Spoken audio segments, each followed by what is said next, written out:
ఇక్కడ శ్రీ కొండగట్టు అంజన్న చరిత్ర భాగం 1 సుమారు 20 నిమిషాలకు సరిపడే వివరంగా తెలుగులో అందించబడింది.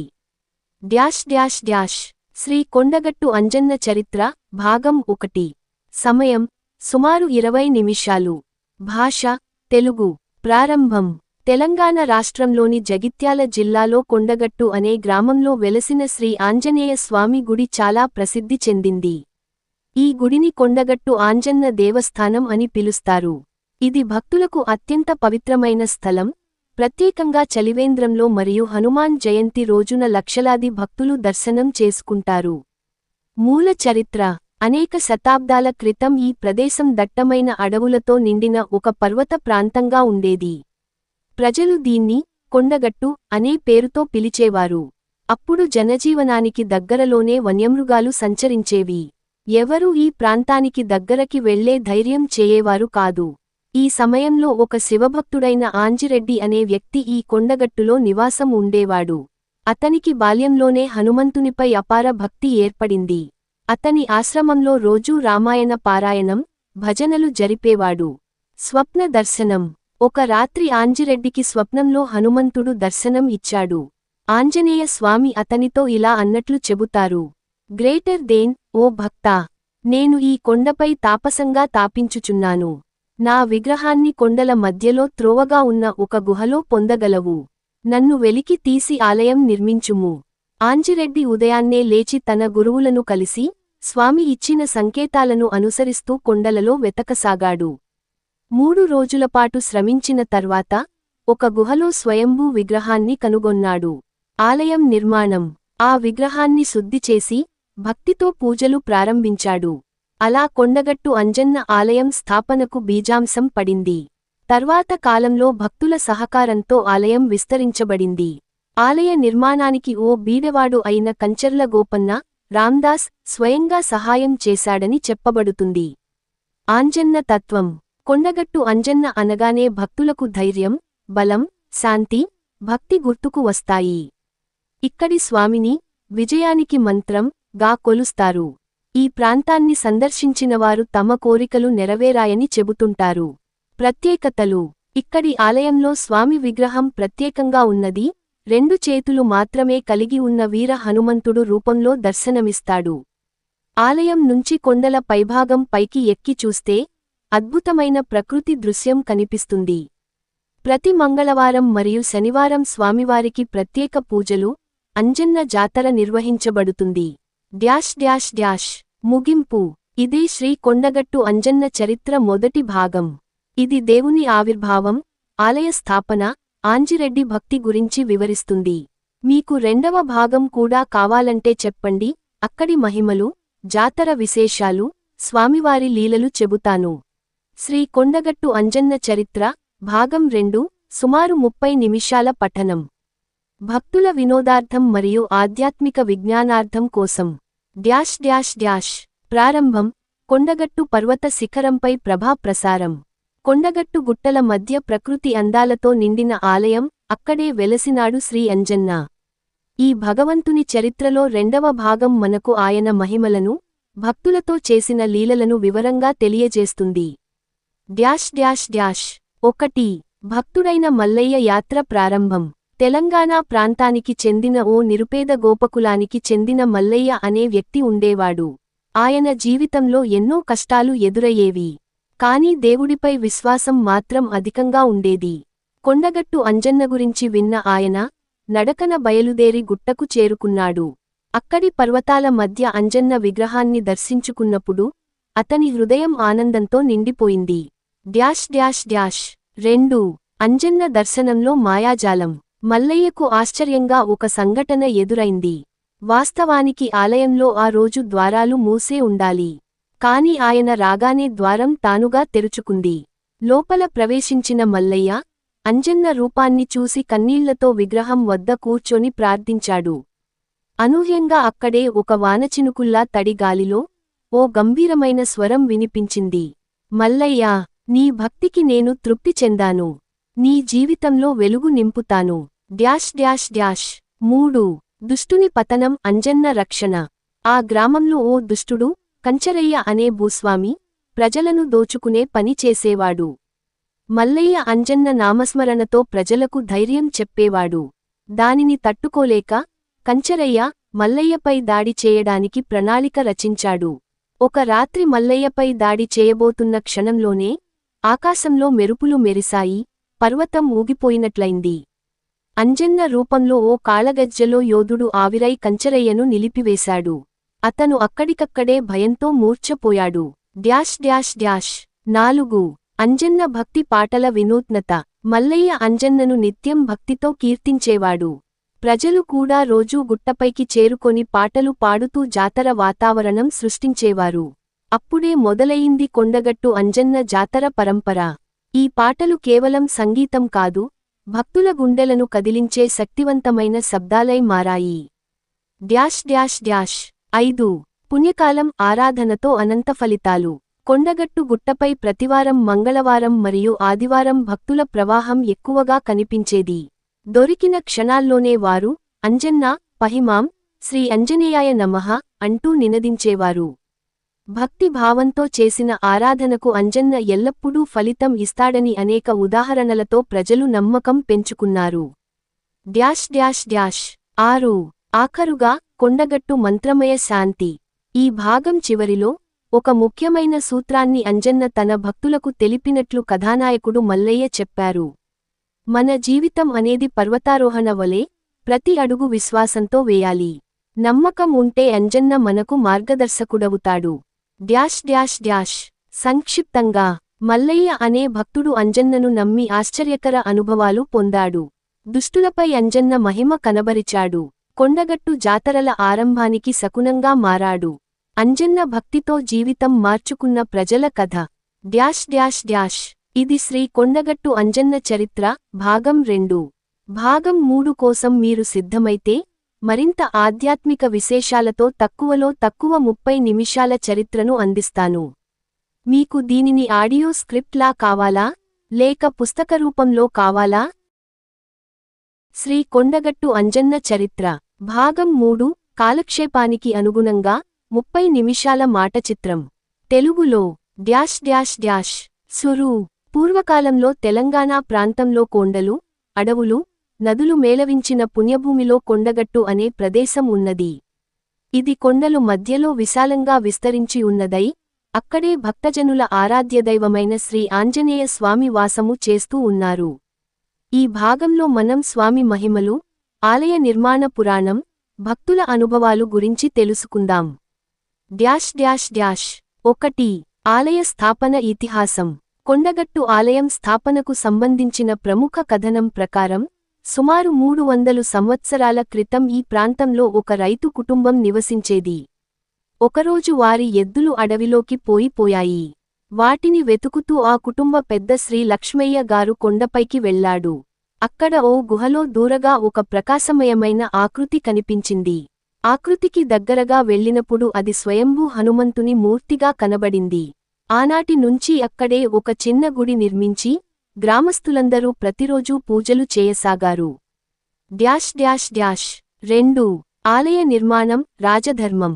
కాలక్రమేణా ఆ ప్రాంతానికి చెందిన ఓ చిన్న రాజవంశీయుడు అయిన రాజా కృష్ణారావు గారు ఆ మూర్తిని దర్శించి గొప్ప అనుభూతి పొందారు. ఆయన స్వయంగా భూమి ఇచ్చి ఆలయ నిర్మాణానికి మద్దతిచ్చారు. సున్నితమైన కట్టడం, శిల్పకళను ప్రదర్శించేలా ఆలయ నిర్మాణం జరిగింది. ఇప్పటికీ ఆలయంలోని కొంత భాగం ఆ కాలపు శైలిలోనే కనిపిస్తుంది. స్వామివారి ముఖం కోపంగా ఉండి, భక్తుల శత్రువులను దహించే తీరు కలిగి ఉంటుంది. 3 అంజన్న స్వామి మహిమలు. అంజన్న స్వామిని కొండగట్టు ప్రాంత ప్రజలు పోరాట దైవం, కాపాడే బలగం, దివ్య అంజన్న అంటూ ఆరాధిస్తారు. ఒక ఉదాహరణ. ఒకసారి ఒక కుటుంబం తన చిన్న పాపకు తీవ్ర జ్వరంతో పోరాడుతూ డాక్టర్లు ఆశలు కోల్పోయినప్పుడు కొండగట్టు స్వామిని మొక్కి స్వామివారి ఆలయానికి తీసుకువచ్చారు. అక్కడి పూజారి స్వామివారి తీర్థం ఇచ్చి ప్రసాదాన్ని తినిపించిన తర్వాత ఆ పాప కాసేపటిలోనే కోలుకోవడం చూసి అందరూ విస్మయానికి గురయ్యారు. ఇలాంటి అనేక మానవ జీవితాల్లో అంజన్న స్వామి ఆశీస్సులు అనుభూతి చెందబడుతున్నాయి. 4 కోలాటాలు, జాతరలు, భక్తి ఉత్సవాలు. ప్రతి సంవత్సరం హనుమజ్జయంతి, బోనాల పండుగ మాఘ మాసంలో కొండగట్టు వద్ద భారీ స్థాయిలో జాతరలు నిర్వహించబడతాయి. భక్తులు వేలాదిగా వచ్చి స్వామిని దర్శించి మొక్కులు తీర్చుకుంటారు. కొంతమంది భక్తులు తమ చేతి మీదికి ముడిపెట్టిన బోనాలను మోసుకుంటూ కొండ ఎక్కుతూ స్వామి ఆలయానికి చేరతారు. 5 స్వామి దర్శనం మంత్రపఠనం. భక్తులు స్వామిని ఇలా ప్రార్థిస్తారు. గ్రేటర్ దేన్ ఓం అంజనేయాయ నమః, ఓం రామదూతాయ నమః, ఓం మహాబలాయ నమః, ఓం విఖ్యాత వీర హనుమతే నమః. ఈ మంత్రాన్ని భక్తిశ్రద్ధలతో పఠిస్తే భయాలు, సమస్యలు తొలగిపోతాయని నమ్మకం ఉంది. 6 అంజన్న స్వామి ఆలయ విశిష్టతలు. ఆలయం సమీపంలో రామకొండ, లక్ష్మణకొండ, వేణుగోపాల స్వామి గుట్ట వంటి పవిత్ర ప్రాంతాలు ఉన్నాయి. ఆలయానికి వెనుక కొండపై నుంచి చూస్తే నలుదిశలూ కొండలతో చుట్టూరా కప్పబడి ఉండి ప్రకృతి మాధుర్యాన్ని ఆస్వాదించవచ్చు. ముగింపు. శ్రీ కొండగట్టు అంజన్న అనేది కేవలం ఒక దేవాలయం కాదు, అది భక్తుల విశ్వాసానికి నిలయమైంది. ఆయన మహిమలు అనంతం. భాగం 3లో మేము చూసినట్టు ఆలయ నిర్మాణం, భక్తుల అనుభవాలు, మహిమలు అన్నీ కలసి ఈ స్థలాన్ని పవిత్రతతో నింపాయి.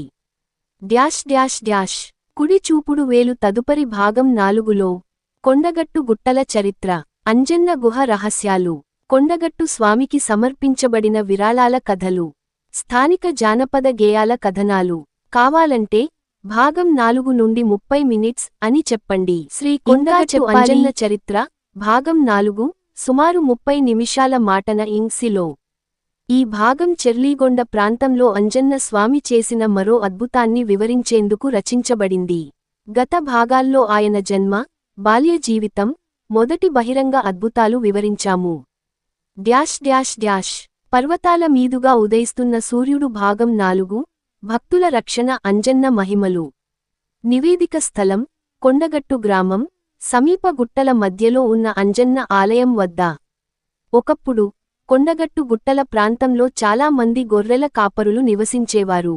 వీరు తమ జీవనోపాధిని గొర్రెల పెంపకంతో గడిపేవారు. ఒక రోజు ఓ గుంపు గొర్రెల కాపరులు గొర్రెలను గుట్ట మీద మేతకి తీసుకెళ్లారు. అయితే ఆ సమయంలో ఆకాశం ఒక్కసారిగా మేఘావృతమై భారీ వర్షం మొదలైంది. అందరూ ఆందోళనకు లోనయ్యారు. వర్షం ఎక్కువ కావడంతో గుట్ట దిగే మార్గం స్పష్టంగా కనిపించక చాలా మంది పల్లెకి తిరిగి వచ్చిపోలేక మిగిలిపోయారు. ఆ గుట్టల మధ్యలో ఒక గొర్రె కాపరి చిన్న వయసులో ఉన్నతుడైన రామయ్య అనేవాడు తన గొర్రెలు పోతున్నాయని భయపడిపోయాడు. దిక్కుతెలియక ఏడుస్తూ అంజన్నను పిలిచాడు. గ్రేటర్ దేన్ ఓ కొండగట్టు స్వామీ, నా గొర్రెలు, నా ప్రాణాలు నీవే, నన్ను కాపాడయ్యా. అప్పుడు రామయ్య ముందు ఒక్కసారిగా ఓ మహాత్మా రూపంలో ఒక శక్తిమంతుడు ప్రత్యక్షమయ్యాడు. చేతిలో దండం, నుదుటిపై తిలకం, మెడలో రుద్రాక్షమాలతో దివ్యమయుడైన ఆ మహాత్ముడు రామయ్యను సమీపించి అన్నాడు. గ్రేటర్ దేన్ భయపడవద్దురా బిడ్డా, నీ గొర్రెలన్నీ క్షేమంగా ఉంటాయి. ఈ వర్షం కూడా నీకు ఏ ఇబ్బంది కలగనివ్వను. అలా చెప్పిన వెంటనే ఆ మహాత్ముడు తన త్రిశూలం నేలకి గట్టిగా తగిలించాడు. అదే సమయంలో ఆకాశం ఒక్కసారిగా సాఫీగా మారింది. వర్షం ఆగిపోయింది. గొర్రెలన్నీ కూరగాలిలో భయపడకుండా ఉండిపోయాయి. రామయ్య ఆశ్చర్యపోయాడు. ఆ మహాత్ముడి రూపం ఒక్కసారిగా గబ్బిలపట్టు మాయం అయింది. రామయ్య పల్లెకి తిరిగి వచ్చి జరిగినదంతా గ్రామస్థులకు వివరించాడు. అందరూ కలసి గుట్ట మీదకు వెళ్లి ఆ స్థలాన్ని దర్శించగా అక్కడ ఓ శిలల మధ్య త్రిశూలం పడిపోయినట్టు గుర్తించారు. ఆ ప్రాంతాన్ని అంజన్న త్రిశూల స్థలం అనే పేరుతో పిలవడం మొదలైంది. చేతులు ముడుచుకున్న వ్యక్తి కొండగట్టు అంజన్న స్వామి ఆలయం స్థాపన. ఈ సంఘటన తరువాత కొంతకాలానికే ఆ గ్రామ ప్రజలు స్వయంగా కలిసి చిన్న దేవాలయాన్ని నిర్మించారు. ఇది పాత కాలపు శిల్పశైలిలో నిర్మించబడింది. స్వామివారి విగ్రహాన్ని గ్రామ పెద్దలు కలిసి ప్రతిష్ఠించారు. ఈ ఆలయం మరింత ప్రజాదరణ పొందింది. ఒకసారి ఓ వృద్ధ మహిళ, గంగమ్మ, గుండె నొప్పితో బాధపడుతూ ఆలయ ప్రాంగణంలోనే చెట్టు కింద కూర్చుంది. ఆమె ప్రార్థన చేసింది. గ్రేటర్ దేన్ అంజన్నా, నా శరీరంలో శక్తి లేక కదలలేకపోతున్నాను. నీ ఒక్క చూపే చాలు. అనూహ్యంగా ఆమెకు గుండె నొప్పి తగ్గిపోయింది. ఆమె స్వయంగా స్వామి గర్భగృహంలోకి నడిచి వెళ్లినది గ్రామస్థులందరూ చూశారు. ఇది చూసి ఆలయ పరిసర ప్రాంతాల ప్రజలు ప్రతి సంవత్సరం అంజన్న ఆరోగ్యోత్సవం పేరుతో ప్రత్యేక పూజలు చేయడం ప్రారంభించారు. మూలిక ప్రజల జీవితాల్లో అంజన్న ప్రభావం. 1. గొర్రెల కాపరులకు రక్షణగా ఉండటం. 2. భక్తుల శరీర నొప్పులను తొలగించటం. 3. వర్షం, పంటలలో అనుకూలత కలిగించడం. 4. గర్భవతుల ఆరోగ్యానికి తులసీ తీర్థం ప్రసాదించటం. ఈ విధంగా కొండగట్టు అంజన్న స్వామి భక్తుల కోరికలు తీరుస్తూ ఆదికాలం నుండి మహిమలు చూపిస్తున్నాడు. స్క్రోల్ ఈ భాగం ముగింపు. ఈరోజు కొండగట్టు ఆలయం భక్తుల కలయికగా మారింది. ప్రతి సంవత్సరం లక్షలాది మంది భక్తులు అక్కడకు వచ్చి మొక్కులు తీర్చుకుంటారు. అక్కడ గల పంచముఖి ఆంజనేయ స్వామి విగ్రహం భక్తుల మనోభావాలను మత్తెక్కించేదిగా ఉంటుంది. తదుపరి భాగంలో అంజన్న స్వామి యొక్క యుద్ధగాథలు, రాక్షస సంహారాలు మరియు కొండగట్టు బ్రహ్మోత్సవాల విశేషాలు తెలుసుకుందాం. భాగం 5 కావాలంటే చెప్పండి, దాన్ని కూడా 30 నిమిషాల మాటన రూపంలో తయారు చేస్తాను. కొండగట్టు అంజన్న చరిత్ర భాగం 5 సుమారు 30 నిమిషాల కథనం. ఈ భాగంలో శ్రీ అంజన్న స్వామి యొక్క అద్భుత మహిమలు, భక్తుల రక్షణ, కొండగట్టు క్షేత్రం వికాసం గురించి వివరంగా సుగిసున్న చబడుతుంది. హిందూ దేవాలయం శ్రీ కొండగట్టు అంజన్న చరిత్ర భాగం 5 30 నిమిషాలు. కొండగట్టు క్షేత్రం మహిమ రోజురోజుకు పెరిగిపోతున్నది. అనేక మంది భక్తులు స్వామి దర్శనార్థం వచ్చి తమ కోరికలు నెరవేర్చుకున్నారు. ఈ భాగంలో కొన్ని ముఖ్యమైన అంజన్న మహిమలు, భక్తుల అనుభవాలు మరియు స్వామి అనుగ్రహంతో జరిగే అద్భుతాలు చెప్పబడతాయి. స్క్రోల్ అంజన్న మహిమలు, విశేష ఘటనలు. 1. భక్తుడి కోరిక నెరవేర్చిన సంఘటన. ఒక భక్తుడు పేరెన్నికగల వ్యాపారవేత్త. అతడి వ్యాపారంలో అనేక నష్టాలు వచ్చిన తరువాత చివరికి కొండగట్టు అంజన్న సేవకు వచ్చాడు. స్వామి దర్శనం అనంతరం అతడి జీవితం మారిపోయింది. వ్యాపారం పుంజుకుంది. అతడు ప్రతి సంవత్సరం కొండగట్టు బ్రహ్మోత్సవాలలో పాల్గొంటూ అన్నదాన కార్యక్రమాలు నిర్వహించేవాడు. 2. పిడుగుపాటు నుంచి రక్షణ. ఒకసారి వర్షాకాలంలో కొండగట్టు ప్రాంతంలో తీవ్రమైన ఈదురుగాలులు, వర్షం కురిసినప్పుడు పిడుగు ఆలయం మీద పడింది. కాని ఆశ్చర్యకరంగా అక్కడ ఎటువంటి నష్టం జరగలేదు. ఆలయంలో ఉన్న భక్తులు కూడా సురక్షితంగా ఉన్నారు. ఈ సంఘటన తరువాత అనేకమంది భక్తులు అంజన్న మహిమను గూర్చి సాక్ష్యంగా చెప్పడం మొదలుపెట్టారు. 3. మొక్కుబడి నెరవేర్చిన తల్లి ప్రేమ. ఒక తల్లి తన కొడుకు పరీక్షలలో ఉత్తీర్ణం కావాలనే కోరికతో మొక్కుబడి తీసుకుంది. నా కొడుకు ఉత్తీర్ణుడైతే నేను నడకన కొండగట్టు వరకు వచ్చి మొక్కు తీర్చుకుంటాను అని మొక్కింది. స్వామి కృపవల్ల ఆ కొడుకు ఉత్తీర్ణుడు అయ్యాడు. తల్లి తన మాట నిలబెట్టుకుని 20 కిలోమీటర్ల నడకలో స్వామిని దర్శించడానికి వచ్చింది. పర్వతాల మీదుగా ఉదయిస్తున్న సూర్యుడు కొండగట్టు క్షేత్ర వికాసం. ఈ భాగంలో కొండగట్టు ఆలయ పరిసర ప్రాంతం ఎలా అభివృద్ధి చెందిందన్న దానిపైన వివరాలు ఉంటాయి. రహదారి సదుపాయాలు, భక్తుల రాకపోకలకు అనుగుణంగా రహదారులు విస్తరించబడ్డాయి. దివ్య రథోత్సవం. ప్రతి సంవత్సరం జరుపుకునే రథోత్సవం ఎంతో వైభవంగా జరుగుతుంది. అన్నదానం. రోజూ వేలాది మందికి అన్నదానం నిర్వహించబడుతోంది. చేతులు ముడుచుకున్న వ్యక్తి అంజన్న భక్తుల భక్తి గాథలు. ఈ భాగంలో కొన్ని చిన్న చిన్న సాక్షాత్కారాలు, భక్తుల గాథలు కూడా విన్నవించబడతాయి. ఉదాహరణకి, ఓ చిన్నారి ఊబకాయ సమస్యతో బాధపడుతూ 3 నెలల పాటు స్వామి నామస్మరణ చేస్తూ ఉపవాస దీక్ష చేశాడు. ఆశ్చర్యకరంగా ఆరోగ్యం చక్కబడింది. ఓ రైతు పంటలు ఎండిపోయినప్పటికీ స్వామిని ప్రార్థించగా వర్షాలు కురిశాయి. అతడు అనంతరం ప్రతి సంవత్సరం కొత్త పంటలు వచ్చాక ముందుగా స్వామికి నైవేద్యం సమర్పించే ఆనవాయితీ మొదలుపెట్టాడు. దియా దీపం. సంక్షిప్తంగా ఈ భాగం పూర్తి చేస్తే మనకు అంజన్న స్వామి ఎలా భక్తులను కాపాడుతున్నాడో, వారి కోరికలు నెరవేర్చుతున్నాడో స్పష్టంగా అర్థమవుతుంది. కొండగట్టు క్షేత్రం ఒక జీవంత దేవాలయం. అక్కడ జరిగిన ప్రతి సంఘటన భక్తులకు ఒక భరోసా, ఆశ. ఇలాంటివే ఇంకా చెప్పాలంటే తెలియజేయండి. భాగం 6 సిద్ధం కావాలంటే చెబండి. చేతులు ముడుచుకున్న వ్యక్తి.